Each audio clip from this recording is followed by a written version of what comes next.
poder falar tudo que está no livro, né? Então é bom dar uma lida antes da aula de preferência, tá?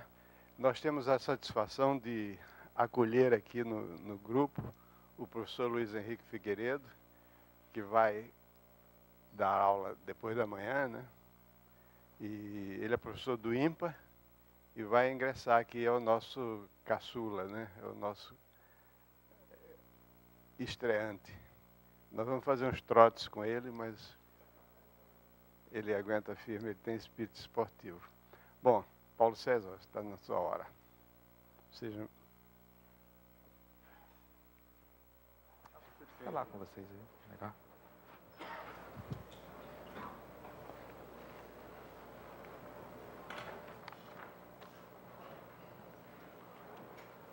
Bom dia para todos os presentes aqui no Rio de Janeiro, para os colegas dos demais estados.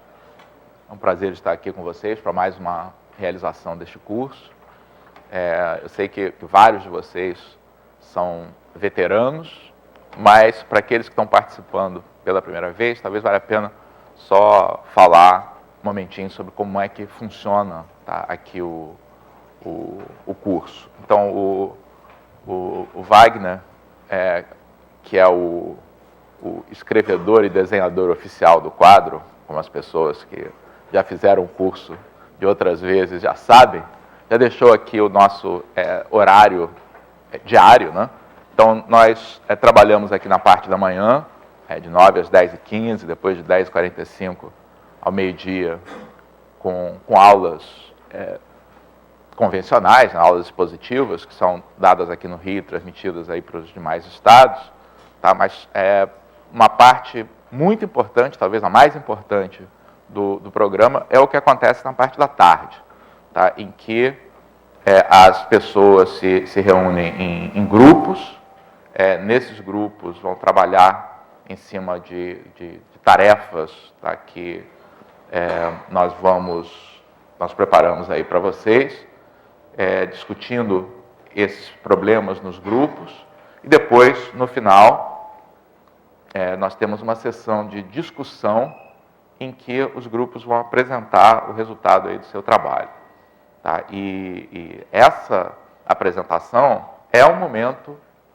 de troca, é um momento em que a gente faz, de fato, aí o ajuste fino, tá, no que foi, de fato, incorporado aí por vocês, tá, aquilo que a gente precisa reforçar um pouco mais. Então, é muito importante, tá, tanto aqui no Rio quanto nos demais estados, essa sessão da tarde, onde vocês têm a oportunidade de fato, colocar em prática aquilo que a gente prega, de uma certa maneira, nas aulas expositivas. Então, nesse nosso curso, né, nós vamos tratar do livro, do volume 3 da Matemática do Ensino Médio, que cobre os assuntos normalmente tratados na terceira série do ensino médio.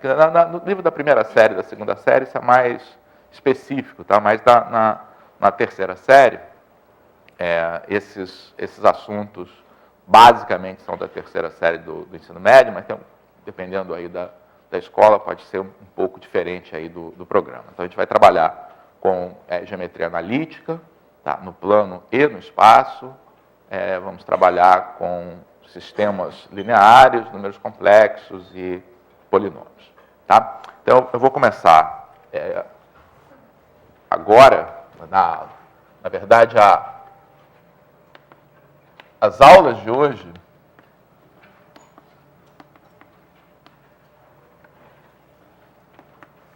e mais uma das aulas de amanhã vão ser sobre geometria analítica. Então, eu vou falar sobre geometria analítica no plano, o Wagner depois vai falar sobre geometria analítica no espaço, e amanhã ele vai falar um pouco mais sobre aplicações aí da geometria analítica, tá?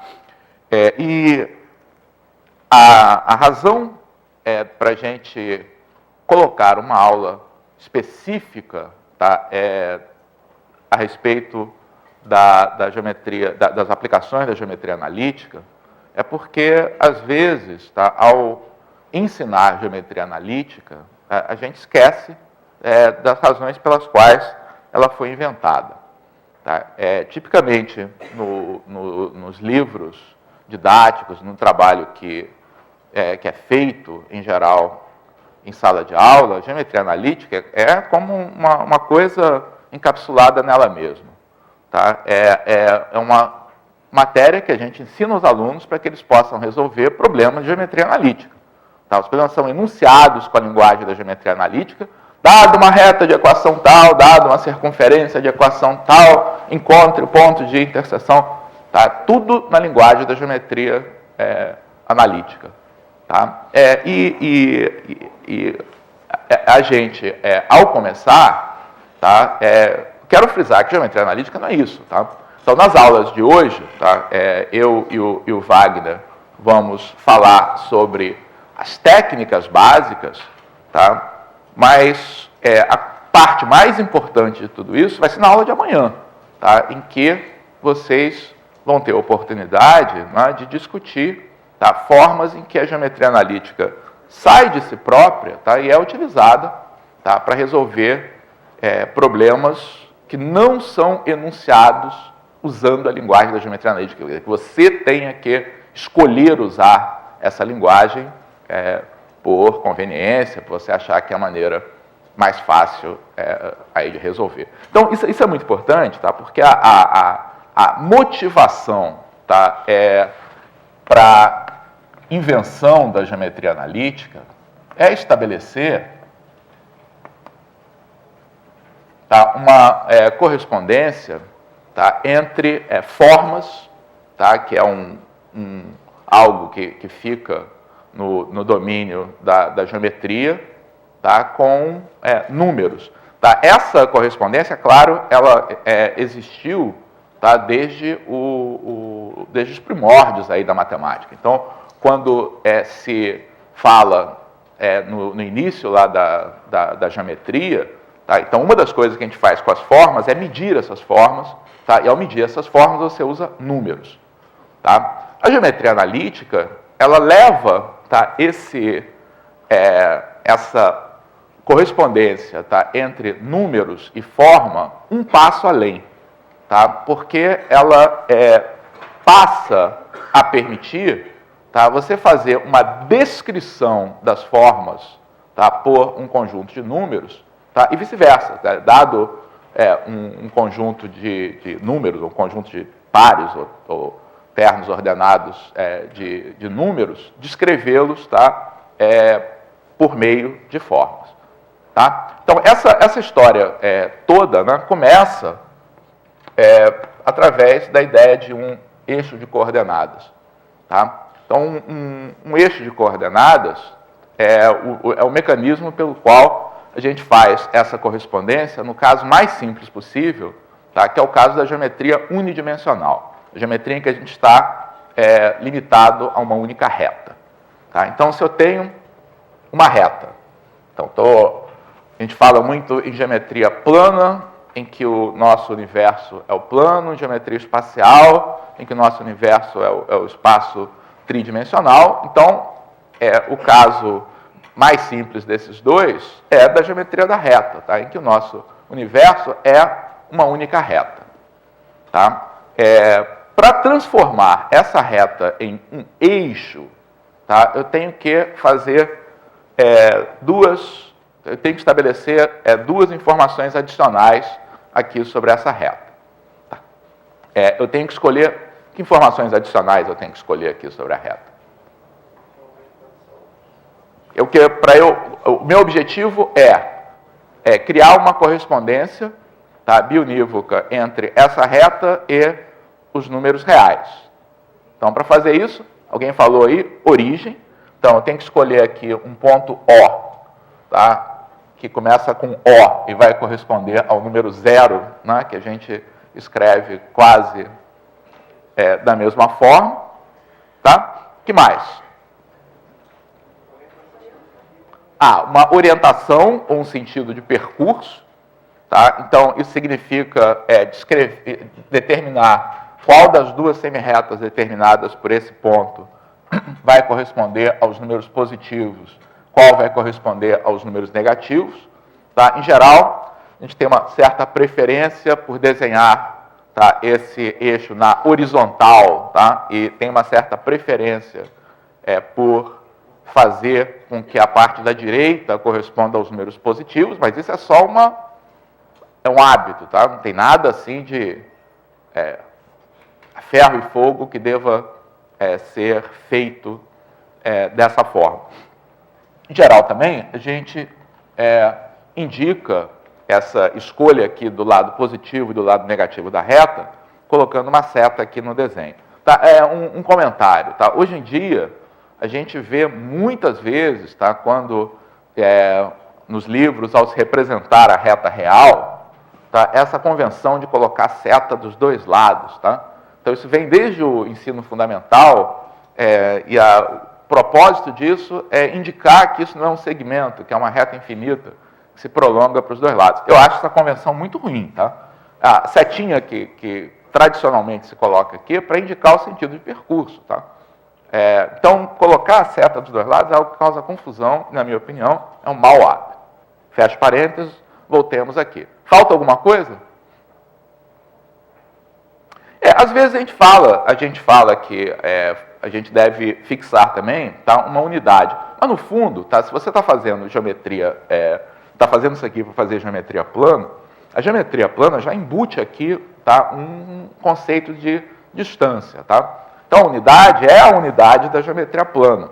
Tá? E aí a gente tem uma correspondência, tá, em que cada ponto aqui dessa reta é caracterizado, tá, pela sua distância à origem, tá, acompanhada de um sinal que vai ser positivo ou negativo, tá, de acordo com a posição desse ponto, naquilo que a gente escolheu como sendo o sentido positivo ou negativo.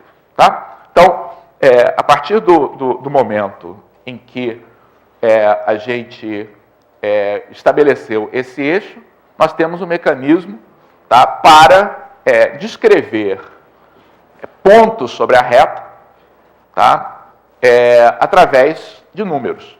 Tá? Então, por exemplo, se eu estou interessado em descrever, tá, esse subconjunto aqui da reta, tá, esse subconjunto da reta aqui, que é um segmento, vai ser descrito, tá, por algo aqui do domínio aqui dos números, que é o quê? Um intervalo. Né? Então, se isso aqui corresponde aos números A e B, esse subconjunto vai ser conjunto de todos, vai estar sendo descrito, tá, pelo conjunto dos números reais que estão situados entre A e B. Tá? E com isso a gente faz esse vínculo. Né? Você tem um objeto que é de caráter geométrico aqui, um segmento, sendo descrito, tá, por um objeto de caráter numérico. Tá? Então, geometria analítica é isso. Tá? Basicamente, o que a gente quer fazer com geometria analítica é poder transitar entre esses dois mundos, tá, para aproveitar as vantagens que cada um desses dois mundos tem. Tá? Porque eu coloquei isso aqui com dupla seta, e aqui a dupla seta é para ser dupla seta mesmo, tá? Porque isso aí é uma rua de mão dupla. Tá? Você, ao fazer essa correspondência, tá, você usa aquilo que os números têm de bom para resolver problemas geométricos. Tá? Então, o que os números têm de bom? Tem uma estrutura riquíssima aí, operatória, toda a estrutura aqui dos números reais. Então, resolver certos problemas de geometria fica mais fácil quando você representa esses problemas de maneira numérica. Tá? Isso aí no nosso livro, que o Elo recomendou aí que vocês lessem, há vários exemplos de situações em que isso é explorado. Tá? E o Wagner certamente amanhã vai fazer algo nesse sentido. Mas a outra mão de direção é útil também. Tá? Muitas vezes você usa a grande capacidade de intuição que a gente tem para as formas geométricas, tá, para ajudar a representar o comportamento do fenômeno. Quando você está desenhando o gráfico de uma função para ver qual é o seu comportamento, você está explorando exatamente a mão de direção contrária, tá? Que você tem números que você vai representar graficamente, geometricamente, tá? Porque isso nos ajuda a ter uma visão global, tá? O nome geometria analítica, tá? é uma contraposição do sintético, então a geometria é muito boa da gente ter uma visão global das coisas, tá? Enquanto os números são úteis para a gente ter uma visão analítica, tá? Uma visão em que a gente trabalha no miudinho, tá? Mas trabalha muito bem aí nesse pequeno. Tá? Muito bem. É claro que se a gente fosse se restringir à geometria da reta, tá? Não teria muita coisa interessante aqui para a gente fazer. Quer dizer, quais são os dois problemas interessantes aqui da geometria da reta? Primeiro, calcular a distância entre dois pontos. Tá? Tranquilo, né? Então, se eu quero saber a distância entre esses dois pontos A e B, correspondentes a esses dois números A e B, como é que eu calculo essa distância? É a diferença entre esses dois números, tá? Em valor absoluto, que vai depender da ordem em que você calcula essa diferença. Então, a distância entre os dois pontos A e B é simplesmente o valor absoluto da diferença entre eles. Tá? O outro único problema interessante que a gente pode ter na geometria aqui da reta, que vai ser útil depois para o que a gente vai fazer a seguir, é o problema da gente resolver problemas de razão de seção. Estou dizendo o seguinte, se eu tenho aqui um ponto A, tá, e um ponto B, tá, e quero, por exemplo, achar o ponto médio, M, tá, aqui desse segmento. Tá? Eu vou designar as coordenadas, quer dizer, os números reais correspondentes a esses pontos, por A, B e M. Então, qual é a expressão do ponto M em função de A e B? Como é que a gente resolve o problema? Essas duas distâncias são iguais, tá? Então, supondo que A é menor do que B, sempre tem um ponto aqui que vai ser menor do que o outro, tá? Isso significa que M menos A é a distância de A a M, B menos M é a distância de M a B, tá? E essa igualdade vale mesmo que a ordem fosse inversa, né? Porque aí os dois números estariam multiplicados por menos 1. E daqui a gente obtém M igual a A mais B sobre 2, portanto, ponto médio igual a média aritmética das coordenadas. Tá? Isso esgota realmente o que a gente tem de interessante para falar a respeito da geometria analítica unidimensional. Tá? Coisa fica muito mais interessante, né, quando a gente passa para 2D. Tá? Passa para a geometria analítica, a geometria plana, tá, que ocupa, na verdade, boa parte aí do que a gente faz na escola. Tá? Por outro lado, é de uma certa forma incompreensível que nos currículos de ensino médio praticados aí no Brasil como de modo geral, a coisa se esgote nesse 2D. Porque se os alunos, tá, aprendem geometria tridimensional no ensino médio, tá, não há nenhuma razão para que a geometria analítica pare aqui no 2D. Tá? Então, vários problemas de geometria no espaço, tá, que são até mais difíceis aí do que geometria plana, podem se beneficiar, tá, da gente fazer essa extensão, que é uma extensão extremamente simples, tá, e que o Wagner vai discutir aí na segunda aula. Então, o que a gente tem que fazer, tá, para usar esse mecanismo de associar números a pontos, para poder fazer isso no plano? Receita: ao invés de trabalhar com um eixo, trabalhar com um par de eixos. Tá? Então, eu vou colocar um eixo aqui. Está aqui um eixo, escolhi a origem, tá? Escolhi o sentido de percurso. Tá? E agora eu vou colocar um segundo eixo. Um segundo eixo, no qual eu escolhi uma origem, um sentido de percurso. Posso fazer assim? Posso fazer assim?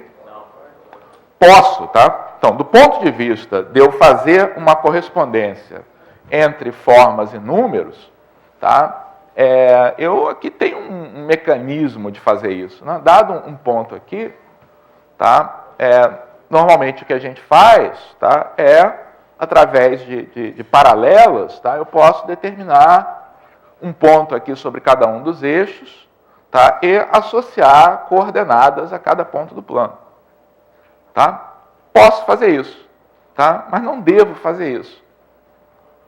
Não devo porque a vida fica muito mais fácil, tá? E as expressões para os problemas que eu estou interessado em resolver ficam muito mais simples, como o cálculo da distância, quando eu escolho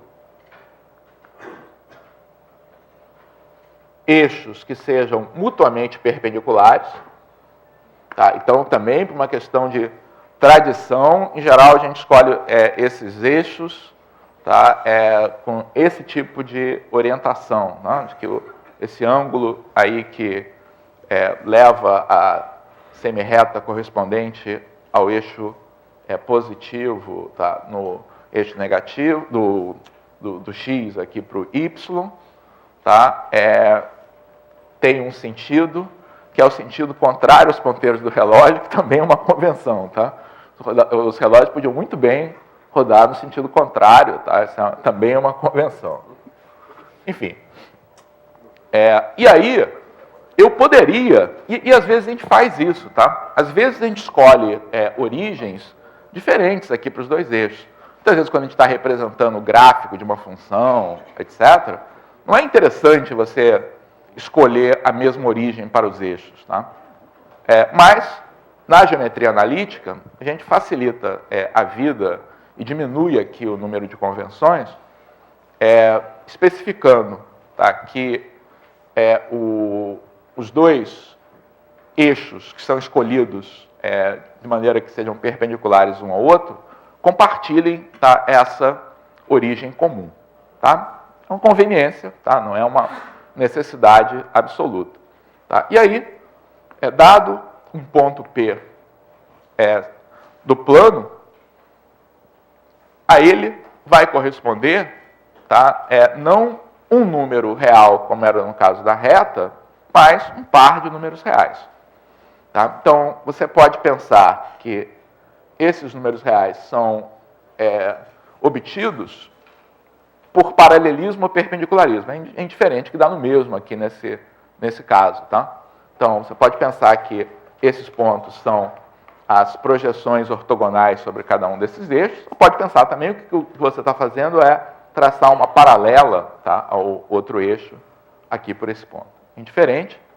Tá? O fundamental é que isso, tá, estabelece uma correspondência entre o plano π da geometria plana, normalmente é representado aí no livro com a letra π maiúsculo, tá, e um conjunto de natureza numérica, que é o conjunto de todos os pares ordenados x, y, tá, em que x e y são números reais. Tá? Aí, primeiro, enquanto aqui na geometria analítica, na reta, tá, os conjuntos, tá, mais interessantes, tá, são basicamente segmentos, tá?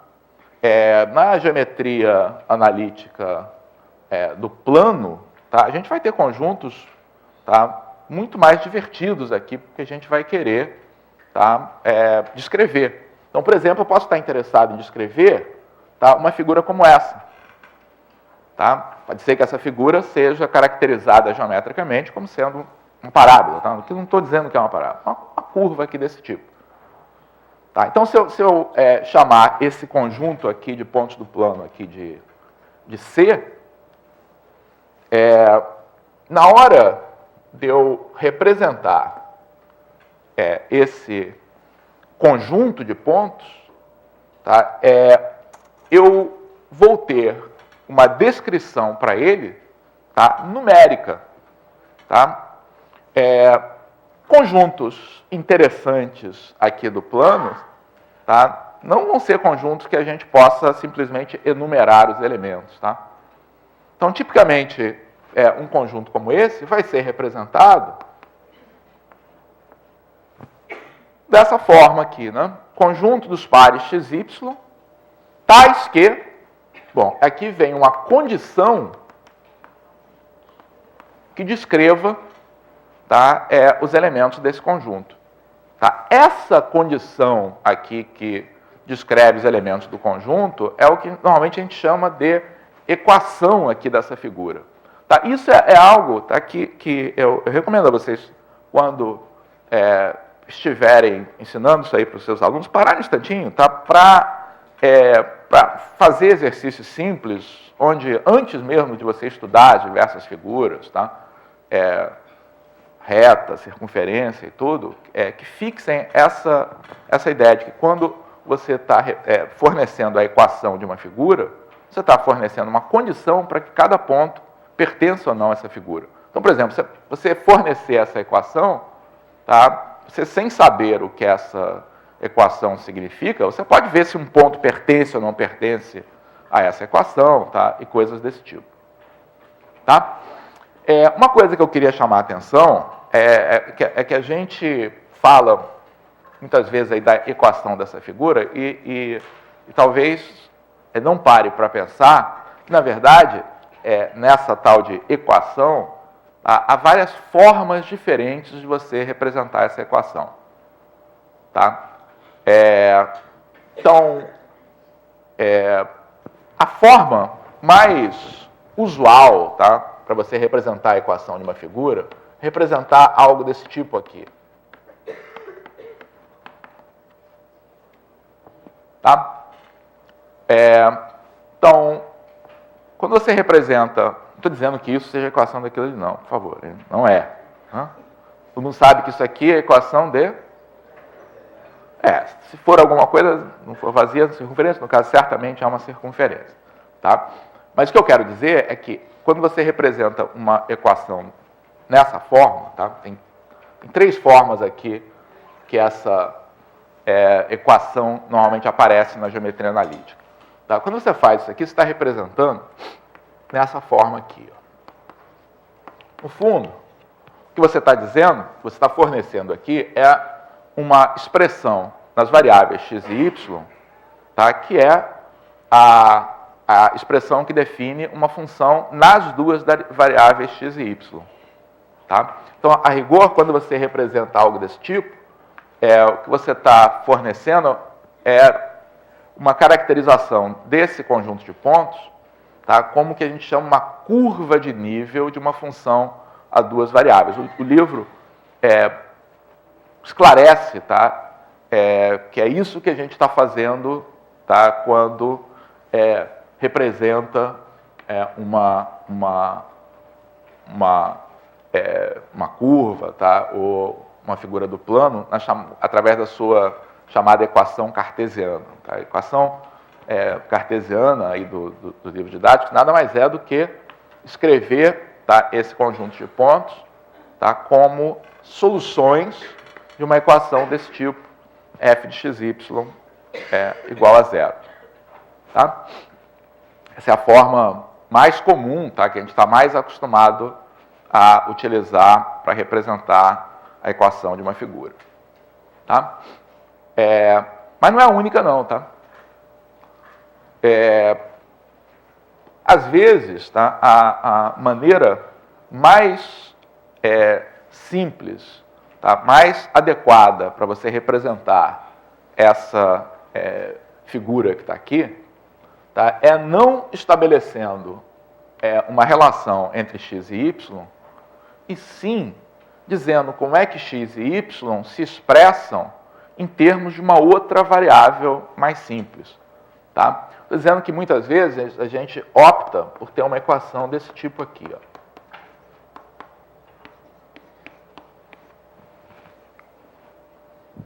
Em que você, no lugar de representar, de tentar obter uma relação direta entre x e y, você exprime x e y em termos, tá, de um parâmetro. Tá? Então, essa forma aqui é chamada forma paramétrica, tá? Ou equação paramétrica aqui de uma figura. Tá? Qual é melhor? Essa maneira de representar ou essa maneira aqui de representar? Olha, quase sempre a resposta a uma pergunta como essa é depende. Tá? Então, depende quase sempre é uma resposta segura aí para a gente dar, porque depende do que você quer fazer com essas equações. Tá? Então, essa equação que está aqui, por exemplo, ela é ótima para você testar se um ponto pertence ou não, tá? A curva. Tá? Essa que está aqui, ela é ótima para você gerar pontos que estejam, tá, sobre a curva. É muito fácil você descobrir pontos que estejam sobre a curva. Tá? Então, dependendo do que você queira fazer com ela, uma pode ser, tá, melhor ou pior. Tá? Tem uma outra forma, tá, que na verdade é um caso particular dessas duas, tá?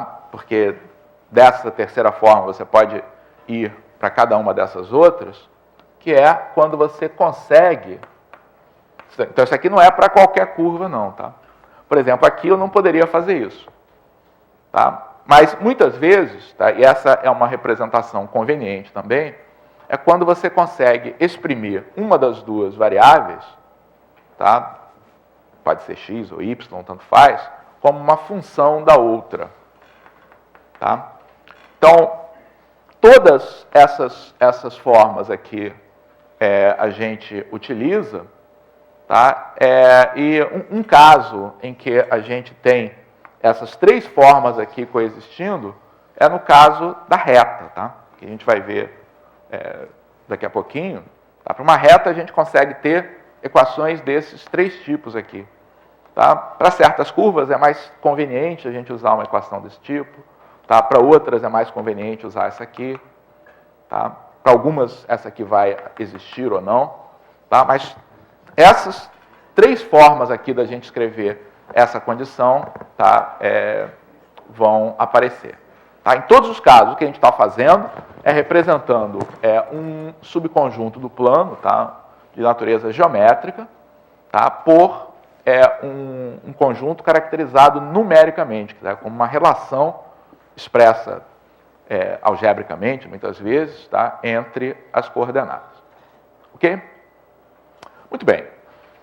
Para a gente poder obter equações para figuras importantes, tá, tem alguns problemas básicos que vale a pena a gente saber resolver. Tá? Então, um problema básico, estou chamando de problema, tá? Porque certamente quando primeiro estudado, essa é uma questão, tá, que a gente certamente tem que se perguntar, mas é muito simples, né? Então, o primeiro problema básico é calcular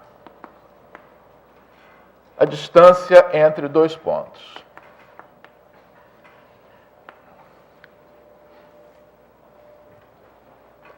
Tá? Então, eu vou colocar aqui o sistema de eixos, mas na verdade, então, digamos que eu tenha aqui um ponto P, um ponto Q, ponto P com coordenadas A e B, ponto Q com coordenadas C e D. Tá? Então, qual é o instrumento fundamental aqui para eu achar a distância entre esses dois pontos? Teorema de Pitágoras, tá? E aí aparece por que foi conveniente, tá, a gente usar um sistema de eixos perpendiculares. Tá? Um sistema de eixos perpendiculares faz com que achar a distância entre dois pontos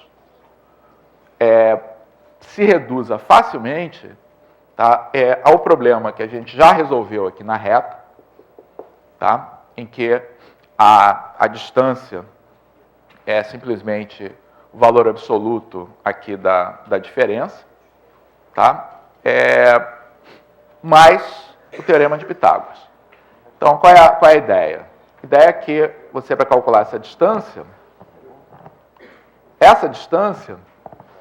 é a hipotenusa, tá, de um triângulo retângulo em que os catetos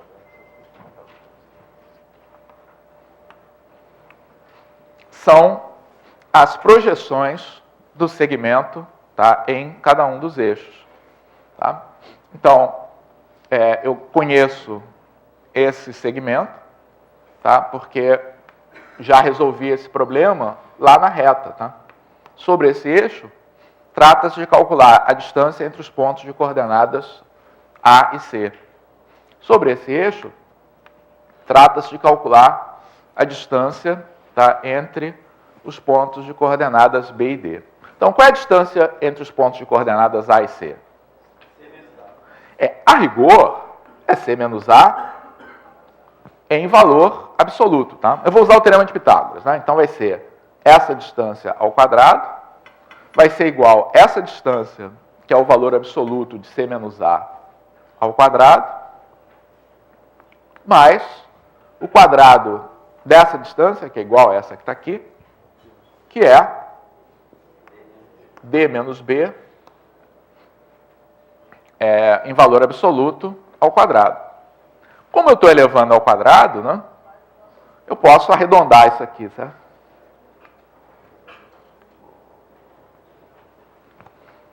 Tá? Não preciso trabalhar com o valor absoluto, porque eu vou elevar ao quadrado aqui de qualquer maneira. Tá? Isso é mais conveniente a gente escrever dessa forma, né? Porque o valor absoluto sempre cria algum tipo de problema. Tá? Então,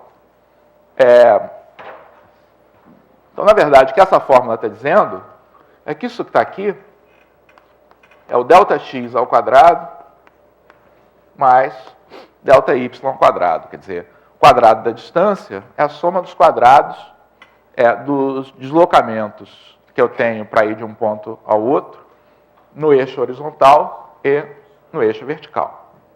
Tá? Então, esse é o fato mais básico aqui a respeito da geometria analítica no plano. E aí,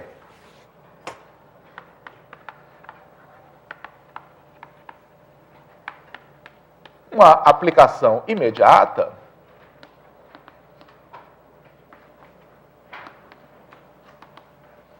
é a equação da circunferência. Tá? Então, com esse conhecimento, tá, eu, de imediato, posso encontrar a equação da circunferência. De uma certa maneira, a equação da circunferência é mais fácil que a equação da reta, tá? Porque é a aplicação direta da fórmula da distância. Então, o que eu quero fazer? Eu tenho uma circunferência cujo centro é um ponto AB, cujo raio é R, e eu tenho um ponto, quero escrever qual é a condição, tá, para que, vou chamar esse, para que esse ponto pertença a essa circunferência. Então, esse ponto P pertence à circunferência, C e somente C, a distância de OP é R, tá? Que ocorre C e somente C, a distância ao quadrado é igual a R2, Mas a distância entre esses dois pontos é simplesmente o ΔX ao quadrado, a distância ao quadrado é simplesmente o ΔX ao quadrado mais o ΔY ao quadrado. Então, a gente fica com x menos a ao quadrado mais y menos b ao quadrado igual a R2. Tá? E aí o significado dessa equação... primeiro, quando eu escrevo uma equação da circunferência aqui nesse caso, qual dos três tipos ela é? Hein? Primeiro, segundo ou terceiro? Primeiro. Tá? Na verdade, o que eu estou escrevendo é uma... Se eu quiser escrever exatamente daquela maneira, passa o R2 lá para o lado esquerdo. O que eu estou dando é uma condição que as duas variáveis juntas devem satisfazer para que um ponto pertença à circunferência. Tá? Então, se eu quiser, por exemplo, verificar se um certo ponto pertence ou não à circunferência, é só substituir aqui nessa equação. Na verdade, nesse caso, a gente até tem facilmente mais informação do que isso. Né? Fácil saber se um ponto está dentro ou fora também. Né? Porque se eu substituo aqui do lado esquerdo e dá menos do que R2, é sinal de que o ponto está dentro, porque a distância é inferior ao raio. Se der maior do que R2, tá? Eu estou fora da circunferência. Okay? Então, circunferência, na verdade, é uma figura muito fácil aí da gente caracterizar através aí da fórmula da distância. Tá?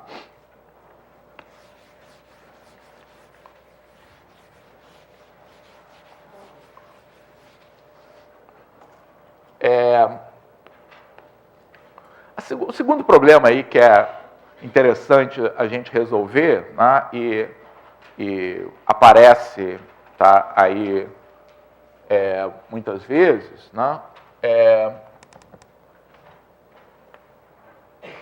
obter um ponto que divide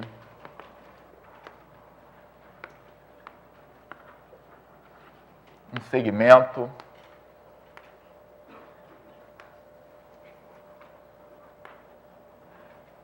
uma razão dada. Por exemplo, o ponto médio ali que a gente resolveu. É claro que na verdade, né, esse problema... Então, por exemplo, se eu quero achar o ponto médio, tá, de um segmento, na verdade... por causa do teorema de Thales, esse problema, mais uma vez, ele se reduz, tá, ao problema que nós vimos no plano, tá? Desculpe, na reta. Então, por exemplo, para achar o ponto médio aqui desse segmento, tá, cada uma das coordenadas tem uma expressão dada pelo problema que a gente resolveu aqui na reta, que é simplesmente a média, tá, aritmética das coordenadas. Mas esse aqui, tá, é um ponto interessante, tá, para a gente discutir uma ferramenta, tá, não é que ela seja necessária para você fazer a geometria analítica plana, tá, mas essa é uma situação em que ter essa ferramenta, tá, ajuda na linguagem. Tá? E também, de maneira inexplicável, tá, não faz parte do programa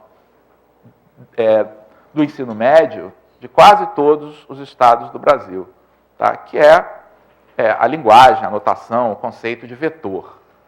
Tá? Eu digo que é inexplicável por várias razões. Primeiro, vetor é um conteúdo do ensino médio. Tá? Nas aulas de física, trabalha-se com vetor o tempo todo.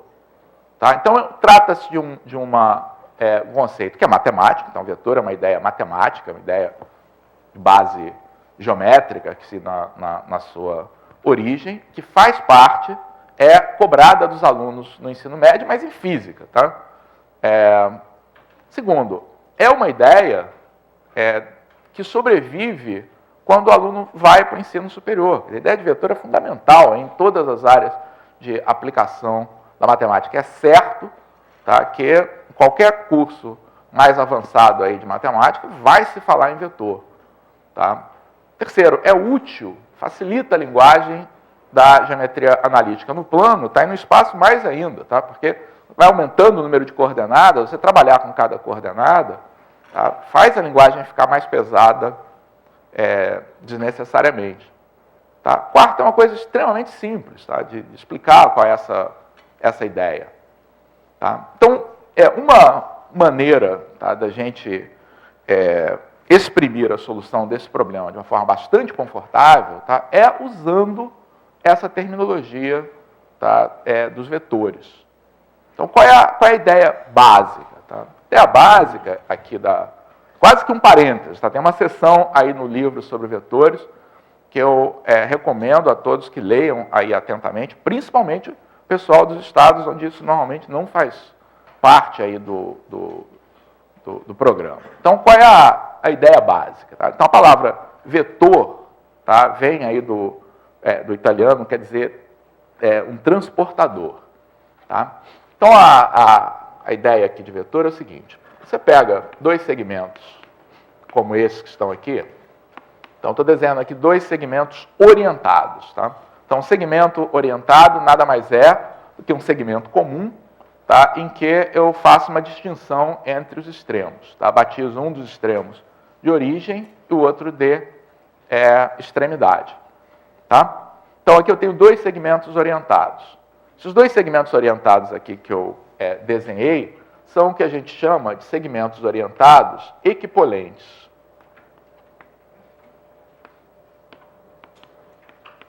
O que são segmentos orientados equipolentes? Em termos intuitivos, são aqueles caracterizados por terem o mesmo comprimento, tá, a mesma direção, quer dizer, estarem contidos em retas paralelas, tá, e terem o mesmo sentido. Tá? Isso pode ser definido mais precisamente, dizendo que isso aqui forma um paralelogramo, tá? Ou ainda mais precisamente que você forma esses dois segmentos BC e AD, que os pontos médios desses dois segmentos coincidem.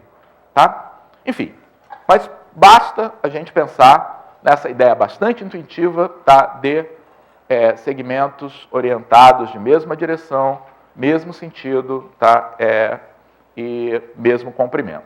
É claro que há uma infinidade de segmentos que estão nessa mesma classe aqui. Tá?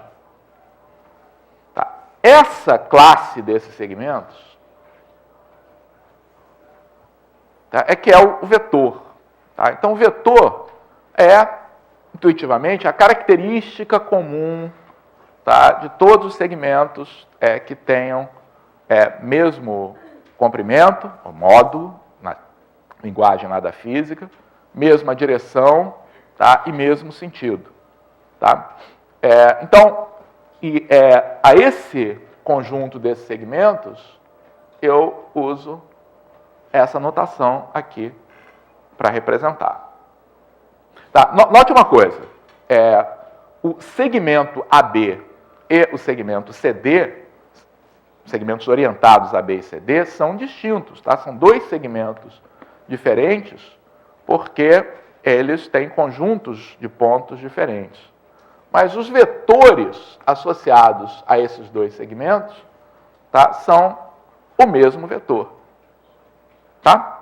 Então, esses segmentos orientados todos que eu desenhei aqui, tá, são segmentos orientados distintos, mais equipolentes, tá, mas determinam o mesmo vetor. Tá? Uma vez que você tem esse conceito, você tem uma rica forma de operar com eles. Tá? Então, você tem operações de multiplicação por escalar e tem soma. Tá? E aí, como você tem multiplicação por escalar, você vai ter subtração também. Então, como é que é a multiplicação por escalar? Então, se eu tenho aqui um certo vetor representado por um dos seus segmentos orientados, em que consiste multiplicar esse vetor por 2, por exemplo. Então, aqui eu estou representando isso aqui, tá, pela letra U, tá, esse vetor. Então, multiplicar por 2 significa pegar uma cópia desse vetor, desse segmento, um segmento orientado equivalente àquele ali, tá, e manter direção e sentido, tá, e multiplicar o comprimento por 2. Então, se esse aqui é o vetor U, tá, esse aqui é 2U. Mas, por que você representou fora? Porque quis, tá? Podia ter representado aqui sobre ele, claro, tá? Porque todos os segmentos orientados equivalentes a esse aqui vão representar o mesmo vetor. E eu tenho também uma operação de soma. Então, como é que eu defino, tá, essa operação de soma? A operação de soma é definida, tá, pegando qualquer representante do primeiro vetor. Tá? Escolha um segmento orientado qualquer do primeiro vetor. Tá? Agora, tomando a extremidade desse segmento como origem, use-o como a origem de um segmento orientado do segundo vetor. Ou seja, represente esses vetores desse modo. Tá? Qual é a ideia? A ideia é que U faz um transporte, tá? V faz outro transporte, e a soma é o resultado desses dois transportes sucessivos. Tá? Então, o U faz isso, o V faz isso, o U mais V faz isso que está aqui. Tá?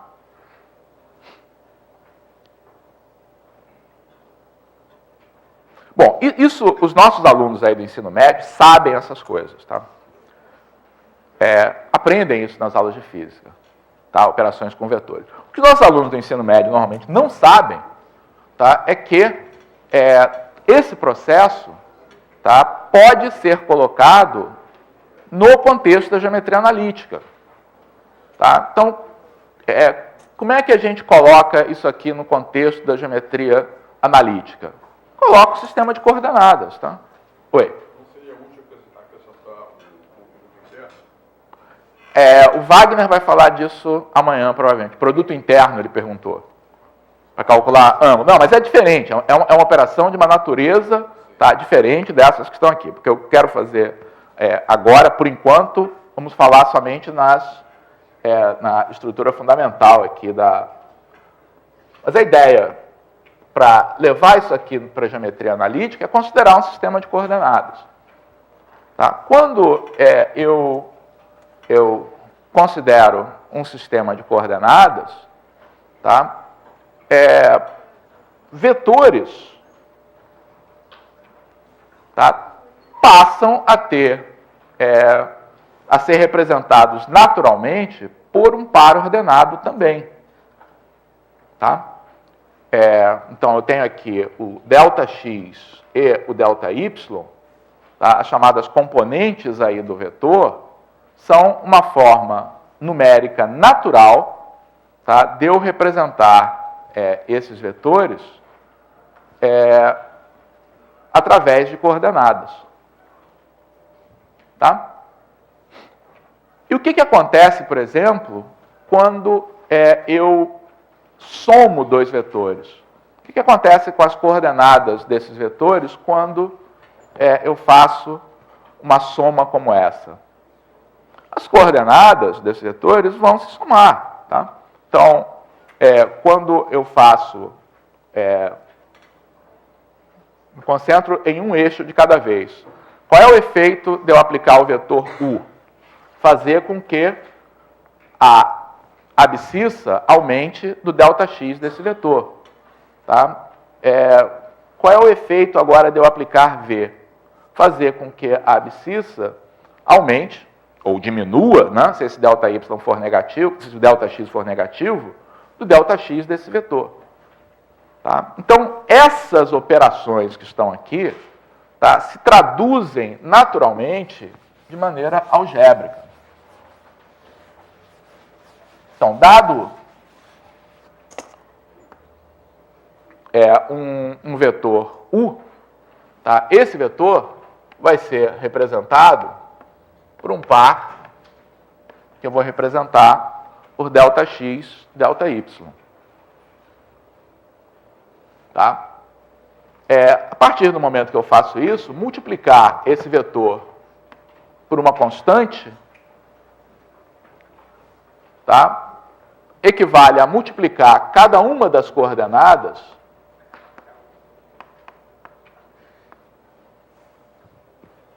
por essa constante. Tá?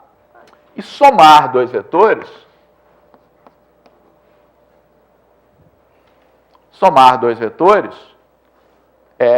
então, se o vetor U é ΔX, ΔY, e o V é ΔX', ΔY', tá? Somar, tá, esses dois vetores é somar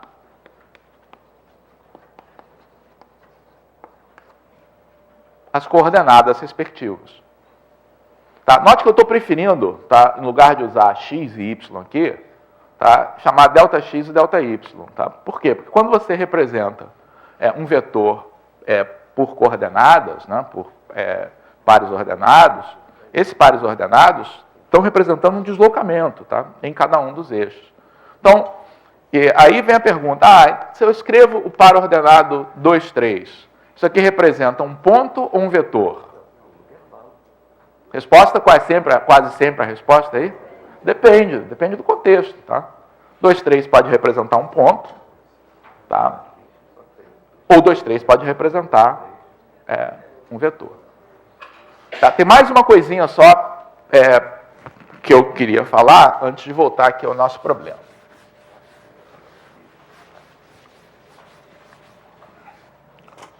O que eu queria falar, tá,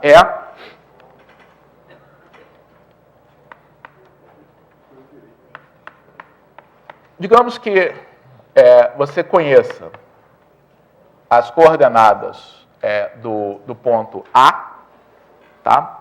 Digamos que o ponto A tenha coordenadas, vamos chamar de P, tá? O ponto P tenha coordenadas AB, o ponto Q tenha coordenadas CD. Tá? Como é que você faz para passar da linguagem de pontos para a linguagem de vetores? Tá? Então, estou dizendo o seguinte. Se eu tenho um ponto P, tenho um ponto Q, cujas coordenadas eu conheço, tá? Como é que eu faço para encontrar as coordenadas desse vetor que liga esses dois pontos? Bom, a gente tem várias maneiras, tá? Uma maneira de a gente pensar é pensar diretamente aqui, tá, que as coordenadas são o deslocamento em cada eixo, tá?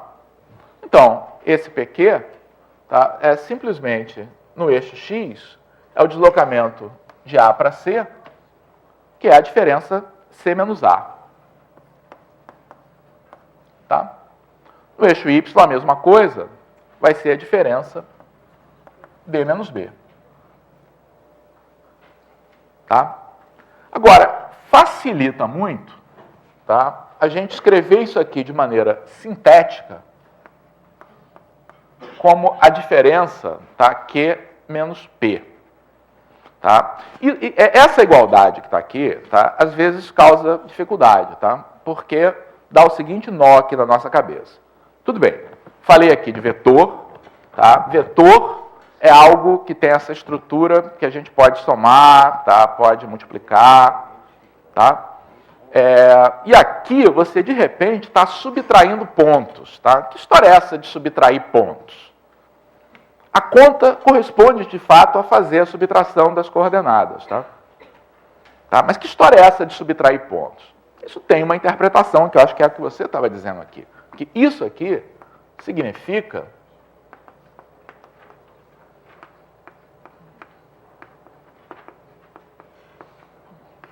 o que isso aqui significa, tá, é a diferença OK menos OP. Tá? Então, quando você escreve Q menos P, tá, na verdade, o que você está dizendo é o seguinte. Olha só. Esse vetor, note aqui que na figura, OP mais PQ é igual a OK, pela nossa definição lá de soma, certo? Daqui sai que PQ é igual a OK menos OP. Só que como eu estou representando esses dois vetores, escolhendo a origem, na origem do sistema de coordenadas, as coordenadas desses vetores se confundem com as coordenadas dos pontos que representam a extremidade. Tá? Isso aqui é extremamente conveniente. Tá? Você trabalhar, tá, com um vetor correspondendo à diferença de dois pontos, tá, é algo que facilita imensamente, tá, a nossa vida.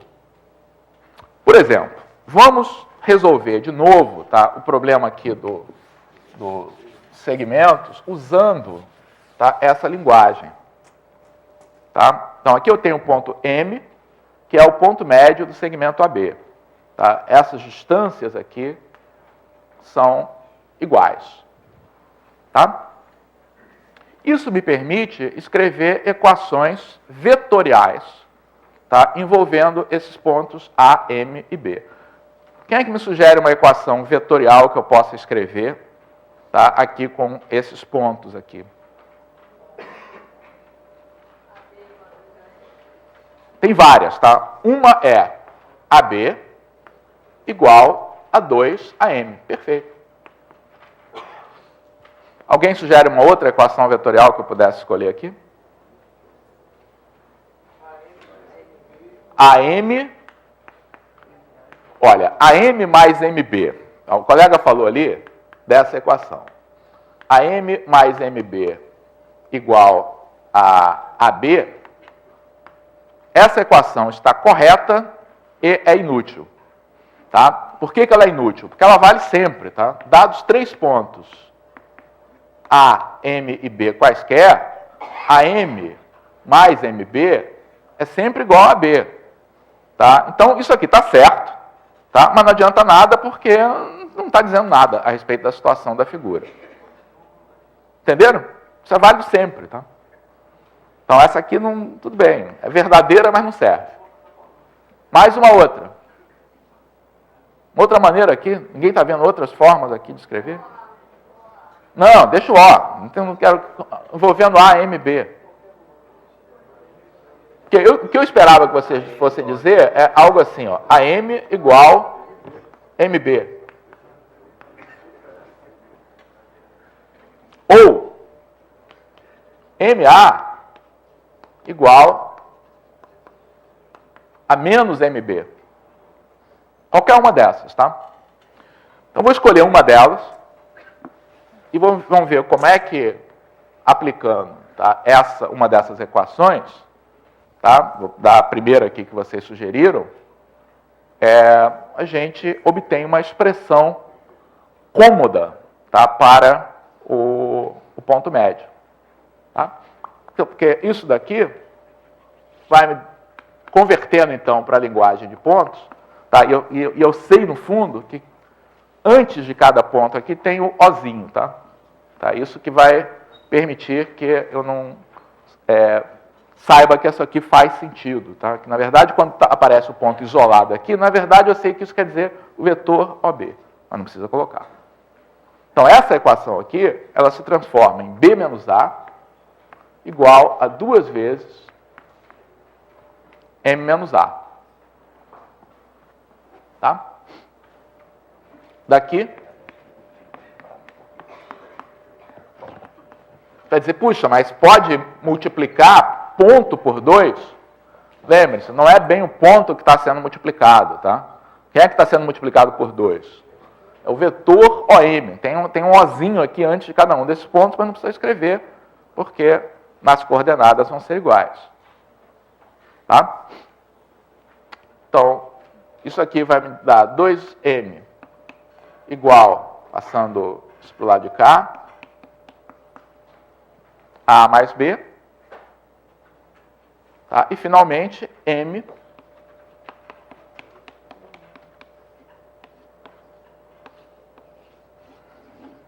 igual a A mais B sobre 2. Tá? Então, a gente consegue representar de uma maneira extremamente sintética, tá, esse fato de que, para você achar o ponto médio de um segmento, tá, você deve calcular a média aritmética das coordenadas, cada uma das coordenadas.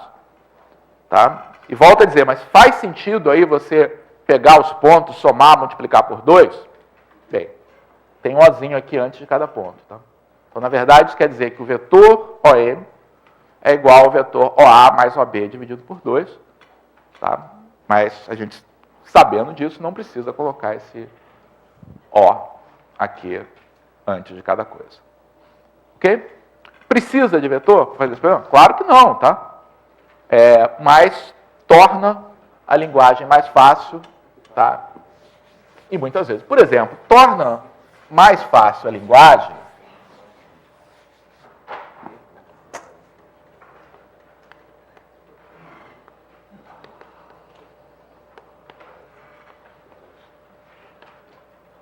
para a gente estabelecer algo, tá, que o Wagner vai usar bastante na aula dele. Tá? No caso da geometria analítica do plano, até a meios da gente não dá tanta ênfase a isso aqui, mas quando passa para o espaço, tá, essa condição de perpendicularismo, da maneira como a gente vai escrever aqui, é fundamental. Tá? Então, qual é o problema que a gente quer resolver? Digamos que eu tenha dois segmentos,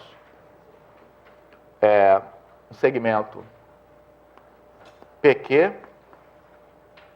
e um segmento RS. Tá? E eu queira descrever uma condição de perpendicularismo entre esses dois segmentos. Tá? Então, usando essa nossa linguagem de vetores, tá, a gente percebe que, a rigor, não tem que me preocupar com os segmentos, tá, com as coordenadas de P, de Q, de R e de S. Tá? Na verdade, eu tenho que me preocupar com o vetor PQ, ou seja, eu vou pegar o vetor PQ e representá-lo na origem, tá? Porque aí a gente tem a vantagem de que o ΔX e o ΔY são as coordenadas aqui da extremidade. Tá? E do vetor RS.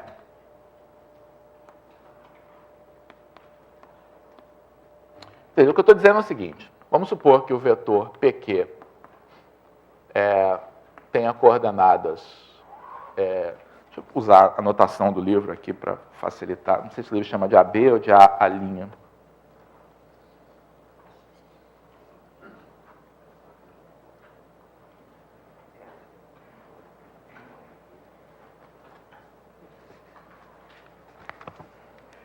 Na verdade, não chama nem de uma coisa nem de outra, se chama de alfa, beta, chama de gama, delta. Então, para usar a notação aqui do livro, então, PQ é o alfa, beta, tá? E RS é gama, delta. Então, se você tiver dois segmentos quaisquer, tá, e quer examinar se eles são perpendiculares ou não, o primeiro passo, tá, é calcular os vetores correspondentes. Não interessa quais são as coordenadas aqui de P e Q, tá, ou de RS. Tá? Interessa a diferença delas, tá? Porque isso vai determinar esse vetor. Então, a pergunta é, que relação deve haver entre alfa, beta, tá, e gama, delta, para que esses segmentos sejam perpendiculares? Como é que vocês resolveriam esse problema, hein? Como é que vocês ensinariam esse problema para os alunos?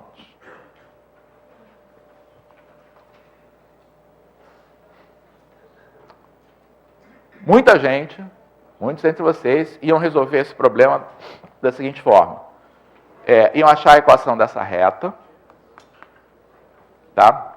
Depois iam achar a equação dessa reta aqui, tá? E depois iam aplicar a condição de perpendicularismo de duas retas, que é qual mesmo?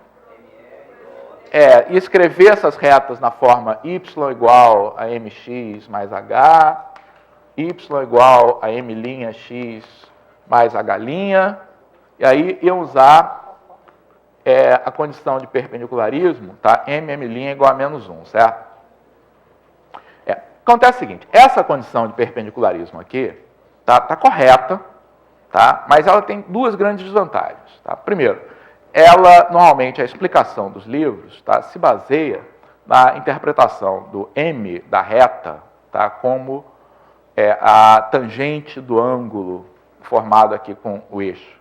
Tá? E aí, apela, tá, para uma relação entre as tangentes de um ângulo, tá, e desse ângulo mais 180, que os alunos nessa altura certamente já esqueceram, se algum dia aprenderam, já esqueceram, tá, que a relação é essa. Então, é uma relação que, da maneira como é apresentada nos livros, tá, a maior parte dos alunos não entende, tá, aceita, usa, tudo, tá, mas usa uma coisa complicada.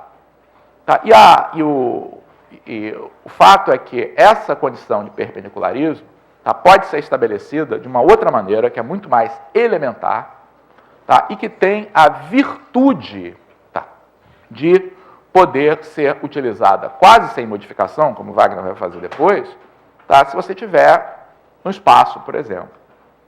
Tá? A ideia é a seguinte, esses dois vetores vão corresponder a segmentos perpendiculares, a gente vai dizer que os vetores são perpendiculares, tá? Se e somente se, eles formam aqui um triângulo retângulo. Tá? Então, se você, ao representar, tá, esse segmento PQ, chamar de A, esse ponto extremo determinado aqui, chamar de B, esse ponto extremo aqui, PQ perpendicular a RS, tá? C e somente C, esse triângulo, tá, é um triângulo retângulo. Tá? E o teorema de Pitágoras, tá, na verdade, um teorema do tipo C e somente C. Tá? Não é só uma propriedade, tá, que é válida para os triângulos retângulos, é uma propriedade exclusiva dos triângulos retângulos. Quer dizer, um triângulo é retângulo, C e somente C satisfaz o teorema de Pitágoras. Então, essa condição é equivalente a gente escrever que OA ao quadrado mais OB ao quadrado igual a AB ao quadrado. Tá? Daqui, bem, OA ao quadrado é alfa ao quadrado mais beta ao quadrado. OB ao quadrado é gama ao quadrado mais delta ao quadrado. E AB ao quadrado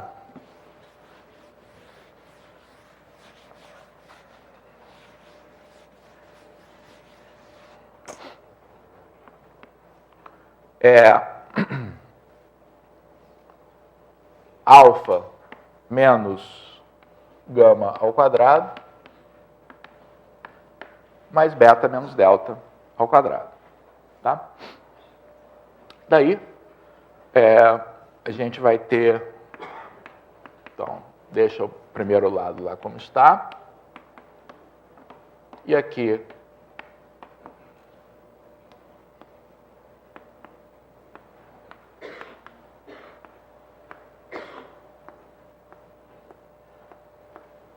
desenvolvendo aqui quadrado dos binômios, né?